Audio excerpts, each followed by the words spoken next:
ಆಗಿ sir, CM ಸಿದ್ದರಾಮಯ್ಯನವರು ಸಾಲು ಟ್ವೀಟ್ಗಳನ್ನು, ಇಮೇಜ್ಗಳನ್ನು ಅವರು ಸೋಷಿಯಲ್ ಮೀಡಿಯಾ ಅಕೌಂಟಲ್ಲಿ ಹಾಕೊಂಡಿದ್ರು. ಅಲ್ಲಿಗೆ ಒಬ್ಬ ಕುರುಬ CM ಆಗಿದ್ದನ್ನ ಸಮಾಜ ಒಪ್ಕೊಳ್ಳಿಲ್ಲ, ಅಥವಾ ಕಳೆದ ಅನೇಕ ದಶಕಗಳಿಂದ ದೊಡ್ಡ ರಾಜಕೀಯ ಧುರೀಣರವ್ರನ್ನ ತುಳಿದಾಕುವಂಥ ಪ್ರಯತ್ನ ಮಾಡಿದ್ರು ಅಂತ ಅದು ಒಂದು 4 ರಿಂದ 5 ಫೋಟೋಗಳನ್ನ ಹಾಕಿರೋವಂಥದ್ದು. ಅಲ್ಲಿಗೆ ಅವರಿಗೆ ಅಭದ್ರತೆ ಕಾಡ್ತಿದ್ಯಾ, ಅಥವಾ JDS ಹಾಗೂ ಅವರ ಪಕ್ಷದಲ್ಲಿರುವಂಥ BJPಯಲ್ಲಿರುವಂಥ ವಿರೋಧಿಗಳಿಗೆ ಸಂದೇಶವನ್ನು ಕೊಡ್ತಿದ್ದಾರೆ? ಅದನ್ನು ಯಾವ ಥರ ನೋಡ್ತಿದ್ದೀರಾ?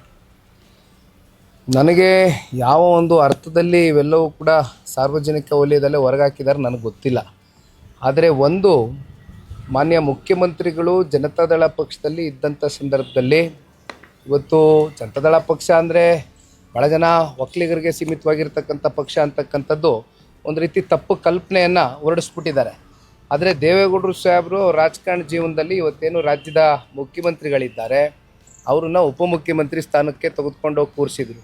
ಇನ್ನು MP ಪ್ರಕಾಶ್ರು ಭಾಳ ಹಿರಿಯರು, ನಮ್ಮ ಜೊತೇಲಿ ಇಲ್ಲ, ಇವತ್ತು ಭಾಳ ಹಿರಿಯ ನಾಯಕರು, ಅವ್ರನ್ನೂ ಕೂಡ ಉಪಮುಖ್ಯಮಂತ್ರಿ ಸ್ಥಾನಕ್ಕೆ ತಗೊಂಡೋಗಿರ್ತಕ್ಕಂಥದ್ದು ಇದೇ ಜನತಾದಳ ಪಕ್ಷ.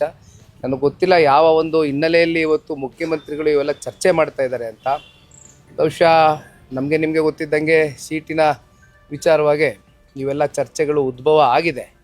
ಆದರೆ ಒಂದು, ಕೇಂದ್ರದಲ್ಲಿ ಕಾಂಗ್ರೆಸ್ನವರು ಆ ನಾಯಕತ್ವಕ್ಕೆ ಏನಾದರೂ ಕೇಂದ್ರದಲ್ಲಿ ಬೆಲೆ ಕೊಡ್ತಾರೆ ಅನ್ನೋದಾದರೆ ರಾಜ್ಯ ನಾಯಕರು, ಬಹುಶಃ ಕೇಂದ್ರ ನಾಯಕರು ಈ ಕೂಡಲೇ ಇಂಟರ್ಫಿಯರೆನ್ಸ್ ಕೊಟ್ಟು ಇದಕ್ಕೇನಾದರೂ ಒಂದು ತೆರೆ ಎಳೀತಕ್ಕಂಥ ಕೆಲಸ ಮಾಡಬೇಕು.